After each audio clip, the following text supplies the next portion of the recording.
Hi అండి. నా పేరు మౌనిక. నేను హైదరాబాద్లో ఉంటాం మేము. నేను స్కార్వీలో జాయిన్ కాకముందు విప్రోలో జాబ్ చేశానండి. సాఫ్ట్వేర్ జాబ్ చేశాను. సో బిఫోర్ దాట్ నాకు అసలు ఈ డిజిటల్ మార్కెటింగ్ అంటే ఏంటో కూడా తెలియదు. అసలు ఏం చేస్తారు, ఏం వర్క్, ఏం తెలీదు. ఒకటి ఇంటెన్షన్ అది ఏంటంటే నా పిల్లలకి నేను ఎంతో కొంత అమౌంట్ అనేది డిపెండెంట్ ఉండకుండా ఇండిపెండెంట్ ద్వారా చూశాను. నెక్స్ట్ దేవి అక్కతో జాయిన్ అయ్యాను. నాకు జాయిన్ అయ్యే టైంలో కూడా ఇది రైటా రాంగా ఏమవుతుందో ఏంటో అని ఒక భయం ఉండే.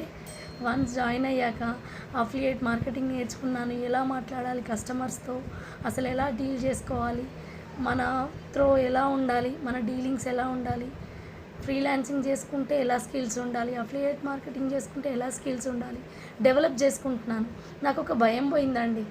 ఇందులో జాయిన్ అయిన తర్వాత నేను ఏ బిజినెస్ పెట్టుకున్నా కూడా, చిన్న బిజినెస్ పెట్టుకున్నా కూడా చేసుకునే అంత ఉంది నాకు అన్న ఒక ప్లాట్ఫామ్ని సురేఖ మేడం, అజయ్ సార్, దేవి అక్క నాకు ముగ్గురు అయితే చేపించారు. I am thankful to both. నాకు సురేఖ మేడంని కానీ దేవి అక్కని కానీ అసలు మర్చిపోలేను నా లైఫ్లో. నా కాళ్ళ మీద నేను నిలబడతానా లేదా, ఇద్దరు కిడ్స్ని చూసుకుంటూ నేను బయటికి వెళ్ళలేని, అంతే నా లైఫ్ అయిపోయింది, ఇక జాబ్ చేయలేనన్న మూమెంట్ ఉండే నాకు ఇందులో జాయిన్ అయిన తర్వాత చాలా అంటే చాలా బ్లెస్డ్ అండి. నేను చాలా thank you Scarvy, thank you Surekha madam, thank you Ajay sir, thank you Devi అక్క.